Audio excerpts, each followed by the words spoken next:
Hello everyone, welcome to my YouTube channel English literature. आज के video का हम लोग का टॉपिक है Jacques Derrida as a critic. तो इससे पहले हम Philip Sidney as a critic already video upload कर चुके हैं, जो कि आप चैनल के प्लेलिस्ट में जाके देख सकते हो, पेपर 5 के ऑप्शन में जाके। और चलिए आज का वीडियो शुरू करते हैं। ये पेपर 5 का one of the most important question है 2021 के लिए। The French philosopher as a great critic, एक फ्रेंच फिलोसफर और एक ग्रेट महान क्रिटिक थे। Jacques Derrida was born in 1930, उनका जन्म 1930 में हुआ था। In surely one of the most influential and complex thinker, काफ़ी इन्फ्लुएंसर और कॉम्प्लेक्स थिंकर थे of the second half of 20th century. 20th century का जो सेकेंड हाफ रहा है उसके मतलब काफ़ी प्रसिद्ध थिंकर स्कॉलर के रूप में जाने जाते थे, फिलोसफर के रूप में Jacques Derrida. He was born on 15 जुलाई 1930, उनका जो जन्म हुआ था 1930 15 जुलाई में हुआ था इन अल्जीरिया में, इनटू ए जूइश फैमिली, और एक जूइश फैमिली में हुआ था। द थर्ड ऑफ 5 चिल्ड्रन, और वो मतलब 5 बच्चों में से तीसरे नंबर के बच्चे थे अपने माता पिता के। He was died on October 8, 2004, October 8, 2004 को उनकी मृत्यु हो गई थी। His critic of western philosophy, मतलब जो वो वेस्टर्न फिलोसफी की आलोचना किए हुए थे, and analyse of the nature of language के नेचर को जो एनालाइज किए हुए, मतलब उसका विश्लेषण किए हुए। Writing and meaning was highly controversial, मतलब उनका राइटिंग मीनिंग सारा कुछ काफ़ी कॉन्ट्रोवर्शियल रहा, मतलब विवादपूर्ण रहा। Yet eminently influential in world in the late 20th century, उसके बाद भी काफ़ी ज़्यादा वर्ल्ड को प्रभावित करता है लेट 20th सेंचुरी में।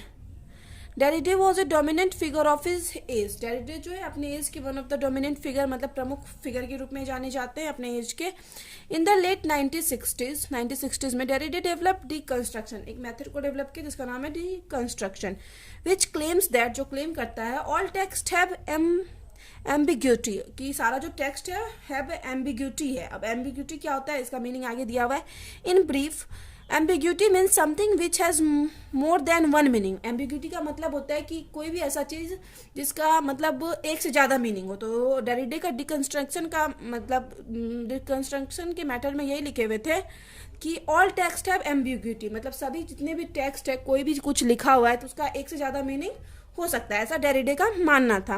इन डेरिडे व्यू पॉइंट, डेरिडे के व्यू पॉइंट से एनी स्ट्रक्चर वेदर इन सोशल स्टडीज, साइंस और लिटरेचर, कोई भी स्ट्रक्चर हो, नीड्स रीथिंकिंग, सभी को रीथिंकिंग की जरूरत है, मतलब फिर से उसके बारे में सोचे।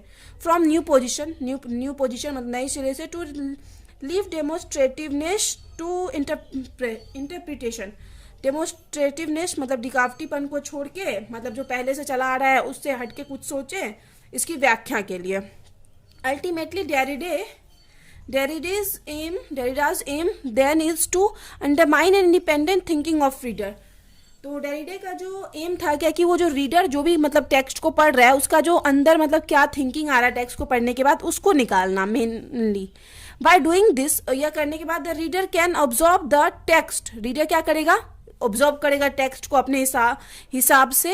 And how he wishes putting it in his own experience, और कैसे वो अपने इच्छाओं को, अपने एक्सपीरियंस को रखता है। एंड मॉडिफाइंग हिज अंडरस्टैंडिंग, और अपने अंडरस्टैंडिंग को मॉडिफाई करेगा, या क्योंकि वो अपने हिसाब से कोई भी टेक्स्ट का अर्थ निकालता है। तो as a critic Derrida differentiates between phonocentrism and logocentrism, phonocentrism और लोगोसेंट्रिज्म के बीच में डिफरेंस भी बताते हैं। Phonocentrism is the idea, phonocentrism एक आइडिया है that sounds and speech are inherently superior to written language, जिसका मानना है कि साउंड्स और स्पीच जो है रिटन लैंग्वेज से ज़्यादा सुपीरियर है। While logocentrism is the analyse of literature, logocentrism क्या है, एनालाइज लिटरेचर का विश्लेषण है। फोकसिंग ऑन द वर्ड, जो कि वर्ड पे फोकस करता है। And grammar to the exclusion of context, context मतलब थीम के बारे में बताता है, मेनली लिटरेचर के ग्रामर के पे फोकस करता है, वो है logocentrism. As a critic Derrida has devoted himself of reading to reading, as a critic क्या होता है, रीडिंग में खुद को मतलब डिवोटेड कर देते हैं, खुद को समर्पित कर देते हैं। Commenting on the writing of others, दूसरे के राइटिंग पे कमेंट करना, जो कि क्रिटिक का काम ही होता है, उनको उसको एनालाइज करके। More than any important philosopher since the middle age के कोई भी फिलोसफर जितना मतलब क्रिटिक किए होंगे किसी और के वर्क, उससे ज़्यादा डेरिडे किए हुए हैं। इन 1967 में ही published his famous 3 books, 3 book publish किए, और जिस वजह से वो काफ़ी फेमस भी हुए। विच आर, जो कि है writing and difference of grammatology and speech and phenomena. अब आगे है Derrida style was an upsetting of traditional philosopher. Derrida का जो स्टाइल होता था ना, वो मतलब ट्रेडिशनल फिलोसफर जो होते थे, पारंपरिक दार्शनिक, उनको काफी अपसेट करता था, उदास करता था। His reading tragedy which is called Derridean destruction, उनका जो डिकंस्ट्रक्शन, उनका जो रीडिंग ट्रेजेडी था जो कि डेरिडियन डिकंस्ट्रक्शन के रूप में जाना जाता था, has left it's signification in literary studies, जो कि लिटरेरी स्टडीज में, साहित्य के अध्ययन में अपनी मतलब सिग्निफिकेंस, महत्व को छोड़ता है। Significantly text are not natural reflection of the world in Derridean view point. Derrida के व्यू पॉइंट से टेक्स्ट जो है नेचुरल रिफ्लेक्शन नहीं है वर्ल्ड का मतलब प्राकृतिक रिफ्लेक्शन नहीं है। Text build our interpretation of the world को क्या करता है, हमारा व्याख्या प्रस्तुत करता है। टेक्स्ट के थ्रू अपने वर्ल्ड को कोई भी व्याख्या प्रस्तुत करते हैं। टू हिम, उनके लिए there is nothing beyond language, कि लैंग्वेज के परे कुछ नहीं है। That we are imprisoned in language, कि हम लोग लैंग्वेज के कैद में हैं। He claims that there is never only one meaning about something, उनका कहना है कि कोई भी चीज, कोई भी टेक्स्ट हो, उसका सिर्फ एक मीनिंग नहीं हो सकता है। ऑलवेज अनदर मीनिंग और thinking will surely emerge, confirm है कि उसका दूसरा मीनिंग या फिर कुछ ना कुछ अलग थिंकिंग पक्का उससे निकलेगा, कोई भी टेक्स्ट हो।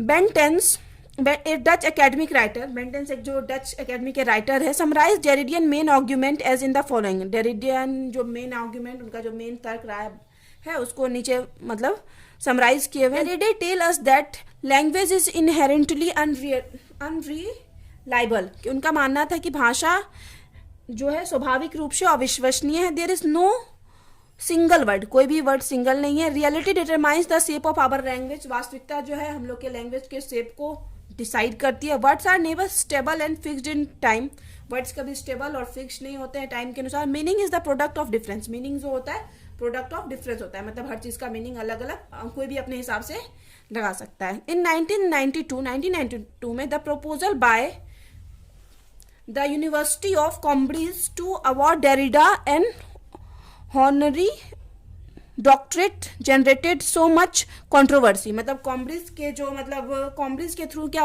इनको ऑनर मिलने वाला था, डॉक्टरेट की उपाधि मिलने वाला डॉक्टरेट का, लेकिन इसमें भी क्या हुआ, बहुत ज्यादा कंट्रोवर्सी हुआ, विवाद हुआ। That the university took the step of voting, तो यूनिवर्सिटी यहाँ पे क्या करती है, वोटिंग का स्टेप लेती है कि वोट करवाते हैं। डेरिडे वॉन, बट इस वोटिंग में भी डेरिडे वॉन जीत जाते हैं। मीनवाइल तब भी 19 philosopher from around the globe, कि पूरे वर्ल्ड से जो 19 फिलोसफर थे, दार्शनिक थे, पब्लिश्ड ए लेटर, एक लेटर पब्लिश करते हैं of protest in which they claim that, जिसमें वो क्लेम करते हैं उस लेटर में